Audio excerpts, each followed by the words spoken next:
Welcome back to Open Book Policy. I'm Kelly. I'm Kaylee. So, how was your day? My day was fine. I practically slept all day and then did some management work. How was That sounds yours? terrible. It was pretty good. It was pretty good. Got my nails done, went to lunch, um, read a book, all the fun things in life. Spring break is where it's at, buddy. What book? The Naturals and Killer Instinct. It's another young adult mystery thriller type of thing. So, our book. Good Yes. Girl Bad Blood by Holly Jackson. How are we feeling? Um, I definitely liked the first one more. However, I'm still giving it 5 stars for different reasons as I did the first one. Absolutely. I think this book is definitely a segue piece to her last one. Yep. Hopefully, the last is where it's going to tie everything together and make more sense. Definitely a 5-star book, like you said, for different reasons, though. It was a little bit of a slower read. Still wonderful, though. She's a great author. Yeah, I definitely So think we'll just have the to. the pacing of the book was a little bit different. I feel as if the first book had you know, you were trying to guess something every couple, maybe 10, 15 pages. There was new evidence introduced and whatnot. Whereas this one, it was more of like a mouse chase, trying Right, to right. find the person that was doing all of this. Right. And I think in this book in the first one there were a lot more people of interest, I guess I would say. In this one she really had no definitive evidence against many people, until closer towards the end of the book, and that is when everything started coming out more. Yeah. What would you say you liked best about this book? Maybe comparing the last one or just in general? I like how she portrayed more of the character's feelings.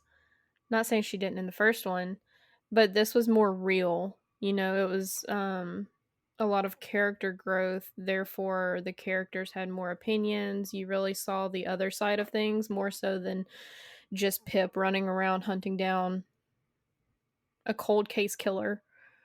Do you think if the characters didn't have that type of emotional portrayal in the book, would that have changed the plot any? Or do you think you would have disliked the book? I don't think I would have disliked the book. I think it definitely could have changed the plot some if she kept it with the theme of how the last book was going. Pip was definitely more what's the word? Like she I'd say she's was more confident. more cautious this time. Confident, yes. I'm only saying that because in the first one, I don't know, she would just attack, not literally attack, but she would more so dig into characters and try and find what she wanted. Whereas this one, for example, when she talked to Nat, she said, what will she think of me? She still hates me, but this has to happen, blah, blah, blah, blah. She was so concerned about what people thought about her that, Right. She was living a more realistic view of a yeah. teenager in this book basically. So, what would be the thing you least enjoyed about this book? How she presented some of the information in the book, I would say. There were some things that were definitely just abrupt with like no mention of it earlier. Kind of like Stanley Forbes, being Child Brunswick. Just like the first half of the book, really. Not, no, I wouldn't say the first half, but a lot of the beginning of the book, you kind of just you didn't really know what was going on. She was bouncing around from to different aspects of the case and all of that, but in the end, I think it came together a little more. Just her abruptness with some of the information was not really my favorite. Yeah, How I about you? definitely wish there would have been some writing style changes.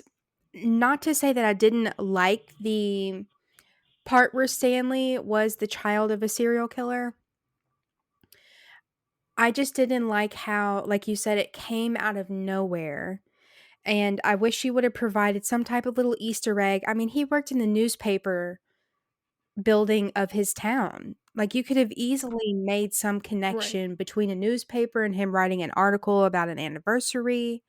Um, you could have even, made a random news flash in the first book mentioning a serial killer moving or people trying to find him, or an even better one is have someone suggest in a podcast comment like she was reviewing in this one that for maybe her to try and solve the mystery between where this guy lived. Right, right. She didn't have to come right out and say it, but definitely a little hint towards it would have Mhm. been better than the last 20 pages of the book is when we find out that Yeah, Stanley Forbes is Child Brunswick, and not really my favorite, but true. however, I guess she could give a little bit more insight. Um, we don't know if did it say in the book if Dad was dead? Yeah, he died. Oh, gotcha, gotcha. Then I doubt there will be any more insight to Child Brunswick. So, knowing what happened at the end, how do you think the plot is going to occur in the next one? What type of elements do you think will be conjoined between all of the books? That's a hard question. You go first. I think that Charlie and what was his wife's name? Max? Oh, Flora. Flora. Who's Max? Oh, Max no. Well, I Hastings. think he might be a main person in the next one. But I think Charlie and Flora are gonna somehow come back and try and mess with Pip again. Absolutely. Because, I mean, she can't just leave off with Charlie running away and never making an Yeah. appearance again. Well, I mean, especially because, I mean, that's literally how the book ended. He left, and that was like all of Pip's worries and concerns at the very end. She kept thinking about Charlie and what's going to happen since she knew that he killed Stanley, obviously. But I think there's definitely going to be something going down with Charlie and possibly Pip in the next one. Do you think the book length was a good length? Do you think it was too long, too short, just right? I don't think it was too long at all, or I don't think it was too short at all. Um, could she have potentially added a little bit more in at the very end? Yeah, I would have appreciated that because it left off at such an abrupt ending and just really messed with me because I was not a fan of how it ended. But um, I don't think it was too short at all. There was some unnecessary to me parts in the book, like some of it just didn't really flow well with the overall theme of what she was getting at. Yeah, I'm trying to there's one part specifically that I'm have in my mind, but I can't recall the events that happened around it. Oh, even though Stanley was at the cemetery when you find out that his coworker is the daughter of the dead woman that they're trying to look for. Yeah. Um, Other than that, I don't think any of that plot was necessary. Like, I feel like even if you No. didn't have Stanley in that cemetery, when they're there trying to investigate and figure out, like, when they said the 11th left, I think it was, and then the woman's name, like, Yes. I think that Yes. whole thing was could just be cut out and it would be the same plot, and that was, like, at least 20 pages, I think. Yeah, it was a very long span that just kind of threw everything off. There was a couple of other parts I can't recall at the moment. I'd actually have to go back and look, but that was a big one that I do agree with. Would you have written anything differently? Would you simply rearrange it, or would you take out parts? I don't really think that I would take out parts. Some of the story could have been rearranged a little, but overall, I think, I mean, it was written well. I think she's I think she might have written a lot of this maybe as a precursor to the third one to kind of throw us off of, but the difference between her first book and this one, there was a stark difference between the writing styles, you know? Yeah. Yeah, that's very apparent. How did you feel about the end of the books where she started doing that funky writing where she would like space the letters out farther and then line them differently? Honestly, I was not a fan. I wasn't either. It just it to me it didn't make sense. I mean, unless I'm missing something, it didn't really make sense to me to have it like that when the entirety of the book other than that part was written normally, I guess you would say. Yeah, I mean, I kind of understand the point of it.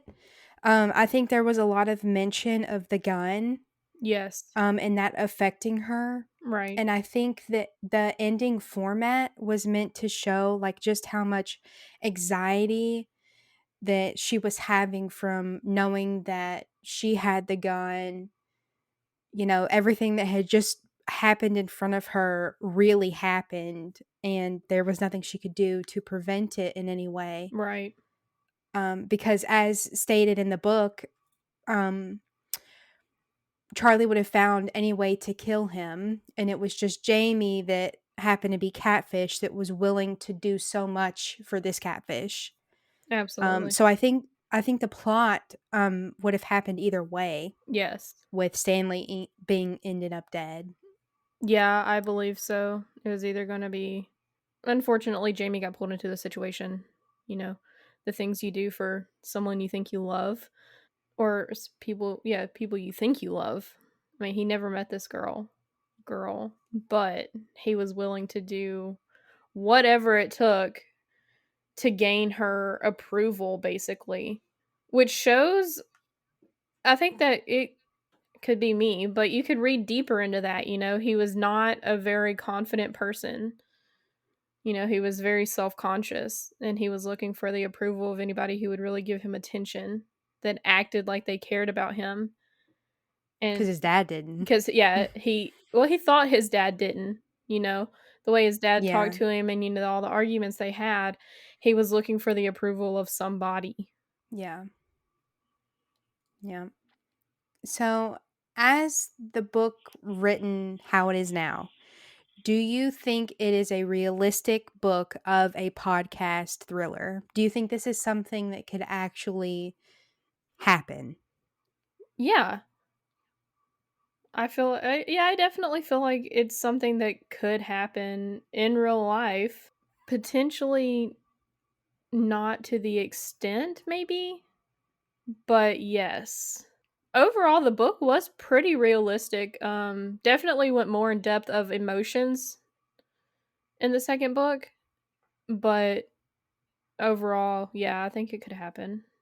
Do you think it's plausible? Yeah, I definitely think the whole investigation, creating your own platform to show what type of evidence you have, having a following, I definitely think that's a real thing. What's the name of that girl that you watch on YouTube where she does her makeup and has Bailey the crime Sarian. thing? Yeah, see, like that. I mean, that's, I think, a real life example, except she's just more so restating the facts and the case as it is. Right. Um, but as far as, people in your town coming to purposely, well, it wasn't really directed at her since they were looking for Child Brunswick and she just got in the middle of it because Jamie went missing. Um, I feel like that part would not realistically happen. No. You wouldn't be drawn into some random missing persons case. And I think the same thing can be shown for the book Sadie. I mean, her sister went missing and she just went looking for her sister. Right. And some guy just picked it up on a local radio. Yeah. So, um I don't think he would be involved in any direct crime. I did appreciate like the mixed media in this book though, Oh yeah, definitely. which makes it more realistic because if you look at other true crime podcasters, as a great example, if you listen to their podcast, oftentimes they refer to pictures or videos even in their blog post to keep everything more cohesive. Right. You can go back and look at the evidence that they have, kind of like how Pip added she added pictures of, the missing knife, um where the knife was found, and articles, or not articles, but comments from people that were commenting on her podcast and on her Twitter and everything like that. I can say one thing that I extremely appreciate, and this could just be from reading a few fantasy books that have maps, because there's so much world building and traveling. Right. If your characters are not situated in one place, one road, one house, if this is a clue type of situation, you don't have to have a map. But if your characters are moving from road to road or from house to house, anything in that nature, I think you should be compelled to provide a map. Otherwise, I'm just looking at all of these roads and houses in one just area when in reality they could be, miles from each other. Exactly. And I think it really helped the book because I referenced it quite a bit to try and figure out, okay, well, where could Jamie have gone in this distance? And, I think it just Right. really helps the the narrative of the story. I liked the map that was like in the center of the book once they figured out Jamie's Fitbit, Mhm. how they went back and they marked different places of like where he could have gone in this many steps, and all the significant locations such as Nat's house, the party, and everything else. It was visual. It kind of brought you in more instead of just playing a guessing game. Like you Mhm. said, I mean, they could be miles apart. However, in this case, that would be unrealistic. He's obviously somewhere in a certain vicinity. Yeah. Yeah, I definitely think that provides a lot of help. I don't know why you wouldn't provide a map. Like in the first one, I can't think of any logical reason why there wasn't a map. Right, because she went all over the place. She went more, I think, in the first one than she did this one. I do too.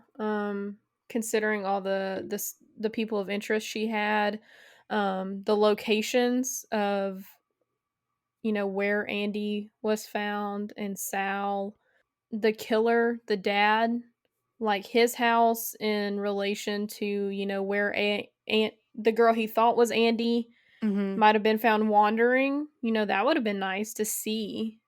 Oh, yeah. I think and I don't know what just made me think of this. Do you remember the list of potential suspects that was recurring in the first book? Yes, how she would add or take away. I think she should have had that one in this one too, because there Oh, were times absolutely. where I literally was sitting there and I was like, "Who the heck is Charlie?" I Right. couldn't remember, and then I'd have to flip back and I'd be like, "Oh, okay, this is so and so. Then who's the history teacher again?" And, Yeah. I wish there would have been a little bit more character, I don't know, relationship development in the story so that way we could remember easily who each of the characters were. Right. Because the history teacher kind of played not a major role, but he did have a decent part in this book, but he was kind of just thrown in there. Do you think there should have been more talking, more I don't know about interactions? talking. Definitely could have been more interactions, especially between like Pip and Charlie. You know, obviously he was the person that was behind all of this, but we really didn't hear about him much. Like, he wasn't a significant player until the very end. Yeah. You know, there were like sparse interactions here and there, but nothing that would make him memorable. That when we got to the end of the book, it's like, oh, yeah, you know, he was in all of these parts. I can definitely Okay. see that. How original do you think this book is, or unique? Is there anything that stood out that you haven't Um, read in other books? to be quite honest, I haven't really read a lot of podcast thrillers. I don't think they're written that often. Um, as far as Mhm. directly relating to another podcast thriller, Sadie is the only one that I've read. And I particularly was not a fan of that book because of the ending. There was no solution. Right. You didn't find out if Sadie was killed after going to that house. You didn't find out anything about that, and that left me very frustrated to go through that whole 300-400 book and not have a solution at all. It was just left an unopened book, and that really pissed me off. Um, Right. And there's been no talk of a second book for that one, correct? from what I know. Right. So Yeah, I wasn't a fan. yeah, was not a fan. So Um as far to go back to the question, as far as this one, I think this one is written as a podcast thriller should be in my envision of what a podcast thriller should be. right. The first podcast thriller I read was Sadie as well. Um it's not a common book theme, I guess you would say. Um and I've read many thriller books, young adult thriller books, all of the above thriller, and there's not many authors that write in that style that she did Yeah. or she is writing. Okay, so if you could hear the same story from another person's point of view, who would you choose and why? Are we talking like another person, another character? Yeah, Because the other character that I would choose is definitely Ravi. you think? I think it would be fun to hear his perspective. I mean, he is the boyfriend of this teenage investigator that is so enthralled with what she's doing, you know, and he's just tagging along for it all. He's very supportive, which I appreciate, but he's very involved as well in dealing with a girlfriend that she has made this basically her life at the moment. Especially in the first one. You know, they weren't technically together, but he still tagged along for everything. And in the second one, she told him that she wasn't going to do this anymore. She wasn't going to investigate anymore. And she is. But he was supportive all the way throughout. So I would like to see his perspective on how he feels about things, um, and his thoughts basically on each case that they've done. As far as the first one, I would have said I would love to have seen Ravi's point of view. Right. I appreciate the author's character banter between the two. I absolutely love when characters just snip at each other for no reason and, find it's a little bit of um relief from the, escapism thriller that Right. you're supposed to be feeling. But for this book, I was a little disappointed that Ravi didn't have much of a role. I mean, I do understand him being in the trial and watching Max and, you know, Right. all of that go down and updating Pip about it. But if I were to pick another character's point of view for just this book, I would have to I say can see Connor. that.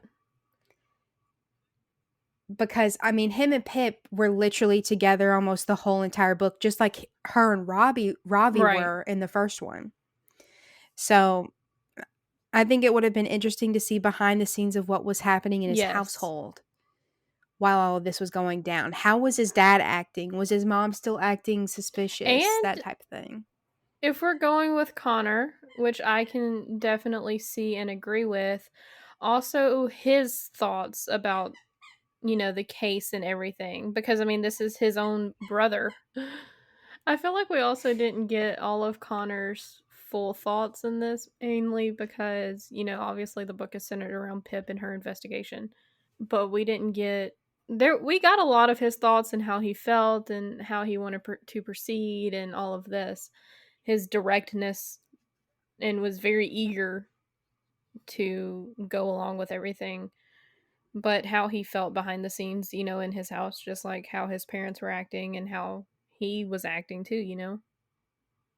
I feel like a lot of it was kind of toned down a bit because Pip kept saying, "Don't read the comments. Don't, get yourself overthinking about it. It is what it is," that type of thing. And I think that's a little bit unrealistic. Yeah. Um, if I had a video or, a podcast of my father being a potential suspect for something happening to my brother, I think I'd be a little bit irate and sort of asking every question I could and coming up with every situation in which he couldn't. I would try very hard to prove someone wrong that it in fact was not my father. And I feel like Pip really didn't, even though she was familiar with the process, she really didn't help him understand that it should be okay to ask those type of questions. Yeah, absolutely. You can relate that to real life situations.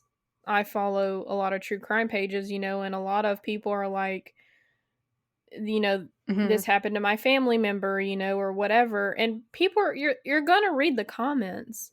I mean, it's unrealistic to expect them not to, especially if it's someone in your immediate family, or not even immediate, your extended family, your cousin or whoever. They're going to ask questions. You're going to want to read it. You want to see what other people have to say. If something happened, like you said, if my father is being accused of something, you best believe that I'm going to be reading Hmm. it and trying to prove everybody wrong that he didn't do it. Now, could the situation have been that he did do it? It could have been. Yeah, I don't know. I almost would have preferred that, maybe the plot ended up with the dad doing something. And, Right. I almost would have preferred that because it would have just been, it wouldn't have been out of the blue, but it would have made more sense than the plot line that we were given. Right, because all throughout the book, she definitely portrayed the dad as kind of a standoffish, sketchy type guy. Mhm. He was not concerned, he didn't want to be involved in anything, and some of the comments that he made towards Jamie were definitely unnecessary. So if he played a role in all of it, it would have made sense. More Yeah. so than Charlie coming up in the last 20 pages and he's the catfish, he's the killer, blah, blah, blah, and all of this other thing. And then he just runs off into the wild blue yonder. Yeah, exactly.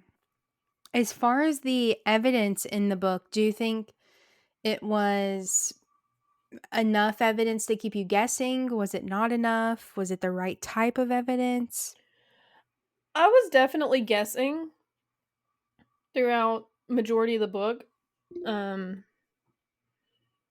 guessing on the wrong people because we got more information about everybody else in the book than the actual suspect. I mean, we got we got Max, which has a violent history.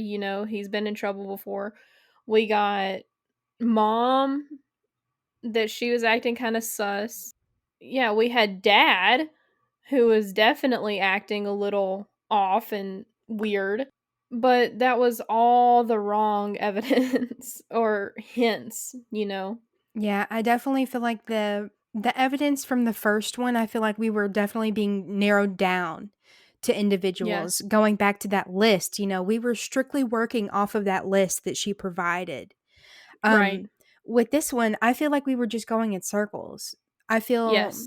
like the only real evidence that mattered was the $900. Yeah. Everything else, the knife, I don't even remember what um Oh, yeah, Jamie was gonna go stab him. Yeah, and That so he stole the knife. Yeah, that knife played such a big deal in the plot that I don't think it should've. No, like, they focused on that knife, and then they found it, and it was nothing. Yeah, Absolutely nothing. It hadn't been used, yeah, like, good for and it you. was Like, right. I don't Great. Good job. I don't know how else she could have made that knife come into another page, and you're just like, "Alright, Seriously, though. already." I feel like the Me Fitbit was a good touch. It was, yeah. I personally would have liked to know that it was a Fitbit, that the watch he was wearing was the Fitbit. You know, the Fitbit was Yeah. only mentioned the first, like, couple pages in the book as a birthday present, but then you're just like, "Why would you mention a Fitbit?" But then later on, 3 quarters into the book, once you realize the Fitbit is the watch that he's wearing, then it Yeah. makes way much more sense on why they're focusing on this Fitbit. Which I like how she added that in. It wasn't abrupt like some of the other things that she added in. Mhm. You know, she gave a little hint at the beginning. You might have forgot about it for a while, but when you read it, like you said, 3/4 of the way in, you're like, "Oh, wait a minute. You know, he got this as a birthday present, and it is of I significance." think one thing I did not appreciate about the evidence is the fact that we focus so much time on what Jamie was wearing. Yeah.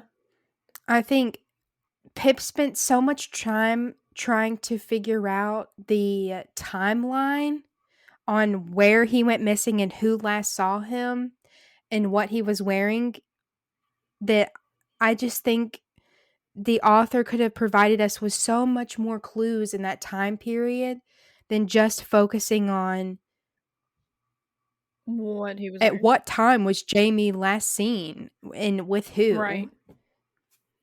Because in the end, what he was wearing really didn't come out to matter to anything. No.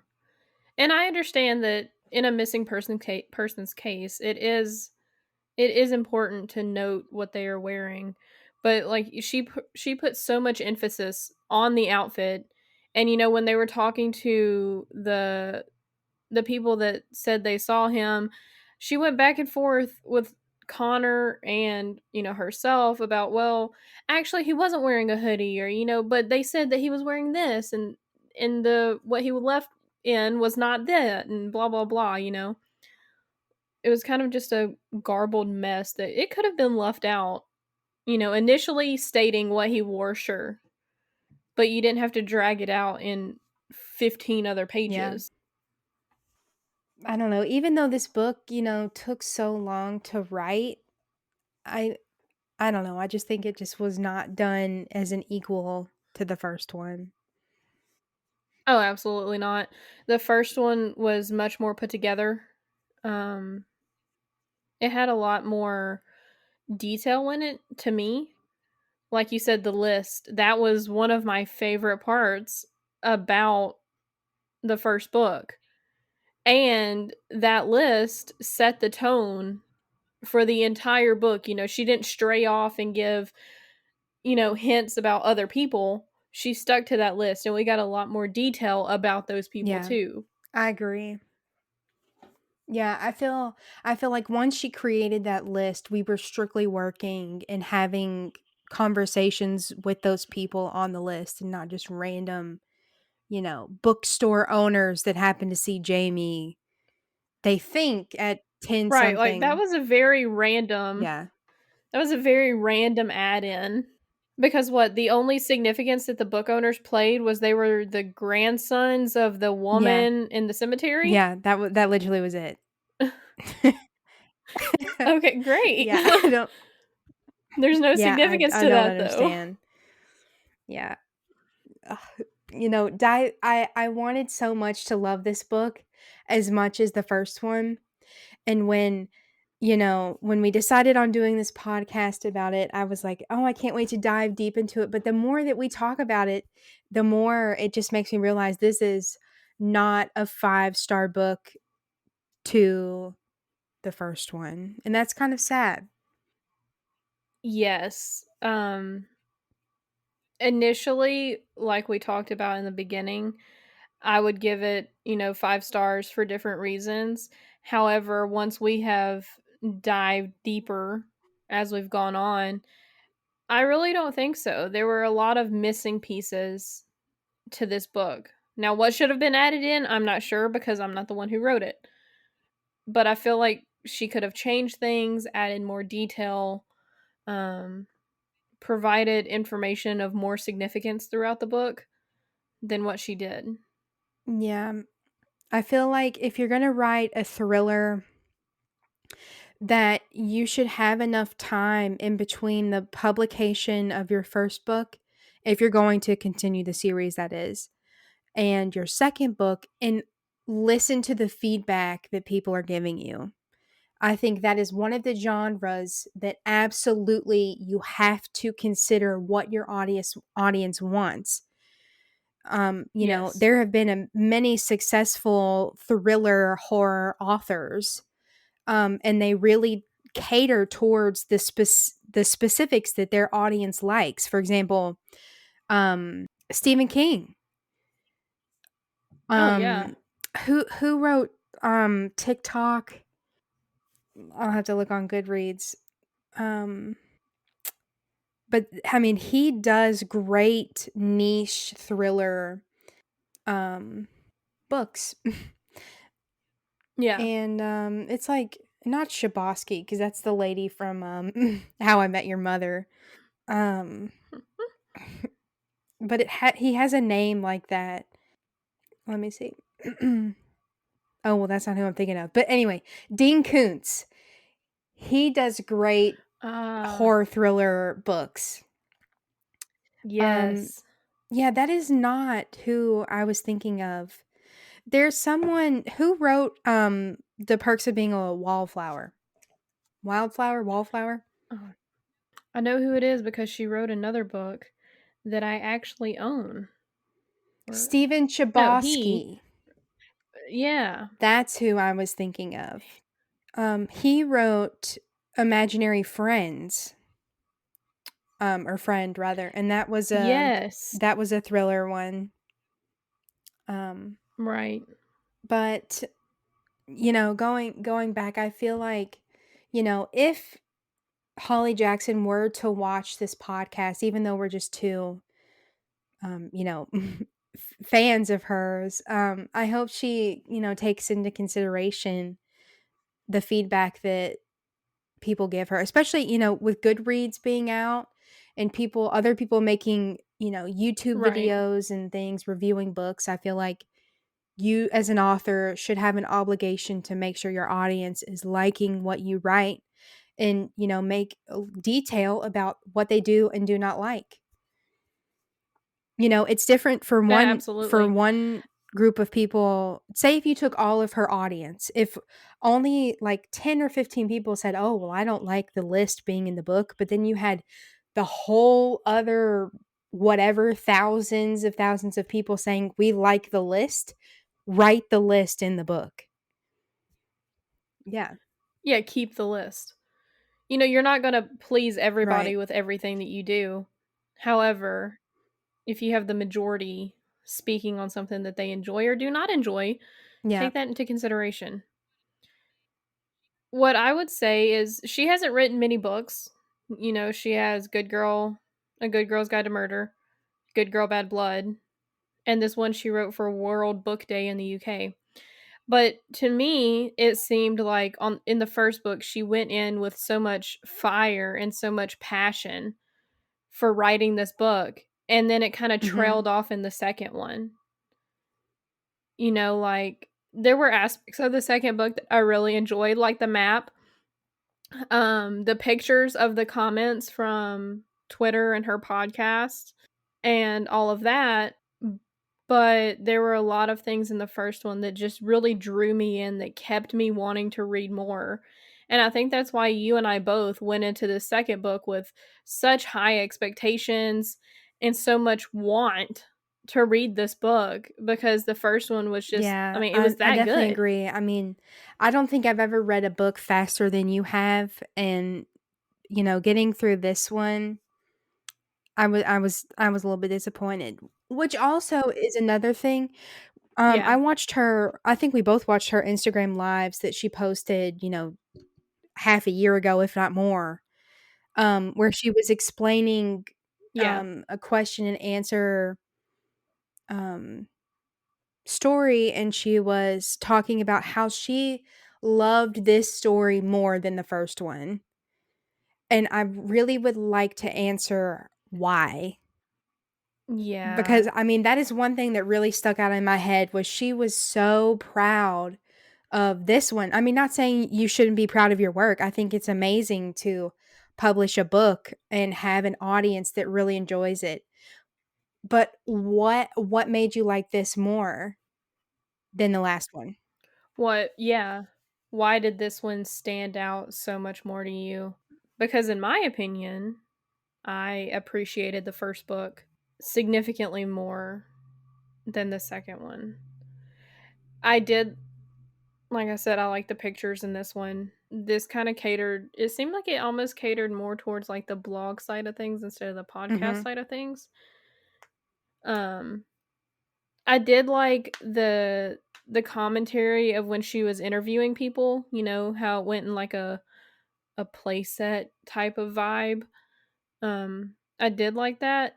Now in her 3rd book, I'm still very excited to read the 3rd one. I wanna see how all of it comes together in the end, but I definitely feel like she should kind of intertwine some of the themes and writing styles from the 1st one and the 2nd one to make the 3rd one make Yeah. sense and mesh well together. As far as our opinion relative to the Goodreads opinion, um, A Good Girl's Guide to Murder got 56,720 ratings with an average of a 4.34 star rating, whereas Good Girl Bad Blood, though it hasn't been out as long, obviously, it's been 2 years almost since A Good Girl's Guide to Murder was published.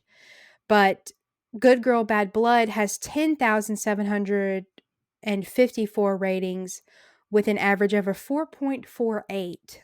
So, obviously there's a 46,000 review gap between the two. Right.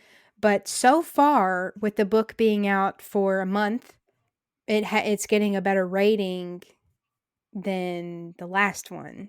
I guess we'll have to check back and do an update once it gets to, maybe the 2-year mark or something where we could compare. But honestly, the Right. reviews, we are not the majority in this one. Which is very interesting to me. Like I wonder what other people's thoughts are on this book that has made them like it so much more than the first one. Um, I'm trying to quickly skim to see what others are saying. I think it's the ending that people are really just hitting home. I think it's the fact that it just came out of nowhere and how she came full circle with the plot. Not very many people are mentioning how they preferred the writing style of the first one. I mean, almost every single one of these reviews that I've clicked on has talked about the ending and how it just came out of nowhere and how they appreciated Yeah. that. So maybe we are, in not the majority in the situation, but I think it's helpful to have criticism and to maybe see it from someone else's point of view. Right. Well, I'm not a huge fan, but I can see it. It also leaves a lot to the imagination of how she thinks the 3rd Mhm. book is or how you think the 3rd book is Yeah. gonna go. Like the first one, you can read it and not read another book of hers, and it Yep. makes sense, it was open and closed, beginning to end, that was it. This one is definitely not that type of book. You couldn't just read it Yep. and be done. One, because you don't need, but it's helpful to have the history from the first book, of how Pip came to start investigating and how her and Ravi are now a thing. And then the ending, you need the 3rd book to hopefully tie it all together. Yeah, yeah. Going back to what you said in the beginning of the podcast, I definitely think it's a book that's meant to join the two.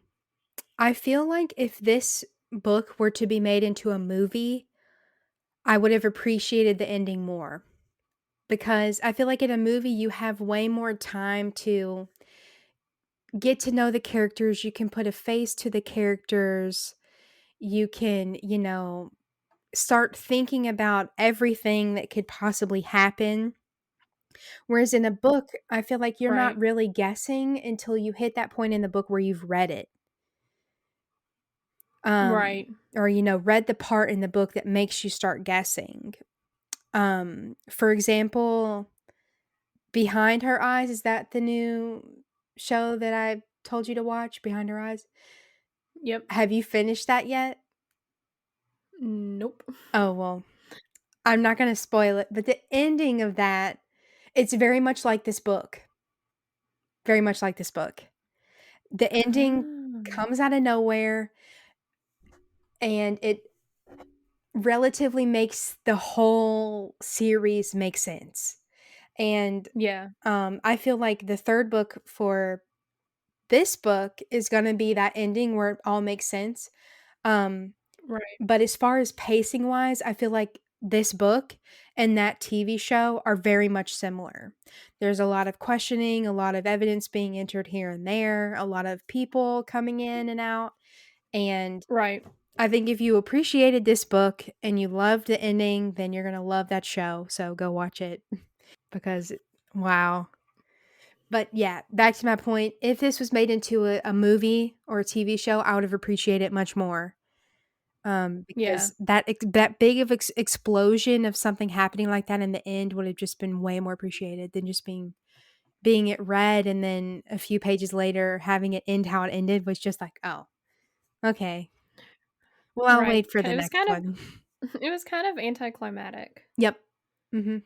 in book form. In book form. Yeah, yeah. I do think though that her writing in this one was definitely giving hints to something more because in this one she did put a lot of emphasis on Max. His trial, how things ended, Pip seeing him out in public. There was a lot more emphasis on Max than I thought there would be for it to be about a completely different case that she has decided to investigate, Yeah. you Speaking of know? Max, how did you feel about him getting off on his, charges?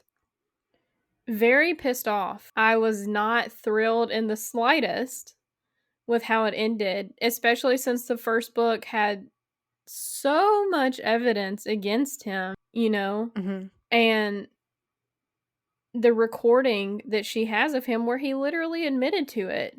It really kind of threw me for a loop that in this book she decided that he was going to be found not guilty of everything. What is your plans or what were your plans or your thoughts behind that? Why did you do that? There has to be a reason, I feel, that she specifically made it that way.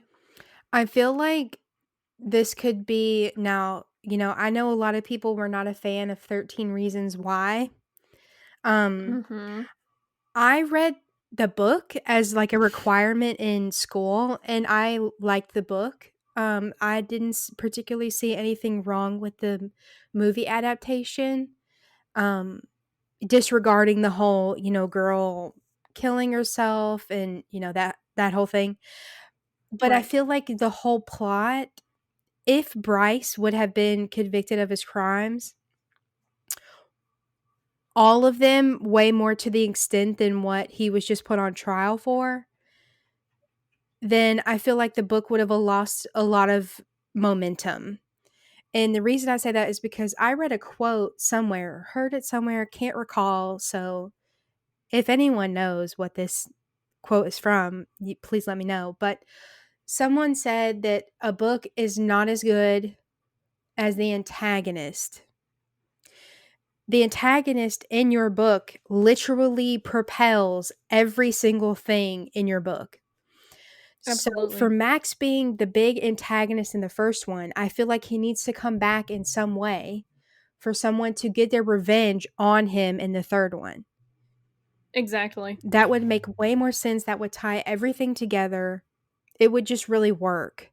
Because I feel like if you let this man off, especially in a time like this, you know, with all of the injustices happening towards sexual assault victims and everything, um, you know, they're just not getting the justice that they deserve, even with Right. every bit of evidence just spilled out on the table right there where it is. So I Right. feel like she needs to do at least society in this imaginary book right. And she needs to have some type of revenge plot towards Max. It only makes sense. And she definitely could. Maybe, that's what she's getting at with him getting off in the second book. I sure hope so. Obviously, I don't know her thoughts, but maybe the second book with this information about Max plays a bigger role than we think at the moment. Maybe. Who I do knows? appreciate the fact that the Who third book knows? is coming out a lot sooner than the second one did. Oh, yeah, yeah. Which we did get it a little later than everyone in the UK. Right. Um, you know, we were late to the publishing game. Thanks, um, US. if you got a chance to ask the author one question about this book, What what would made it it be? stand apart from the first one that you absolutely love so much about it? I would ask, what made you pick the plot of Stanley being Child Brunswick, and how did that plot ever come into your head? Right. That was a very interesting find, I guess you'd say. I was not expecting that. But if you look back at the first and this book for the most part, Stanley was definitely kind of standoffish, he was kind of to himself. He was a little strange. If you looked at it, you would probably be like, "Oh wow, he's just kind Yeah, of there." But that was obviously her intention because he's in witness protection. He's trying to stay protected. So he's not going to throw himself out in the middle of everything. But how he came to be the son yeah. of a serial killer in the second book is definitely an interesting question. you know, why him specifically? I can only imagine like a corkboard of her having red lines drawn to this plot, and you know, trying to figure out, okay, well, how do I connect this and this and make it make sense?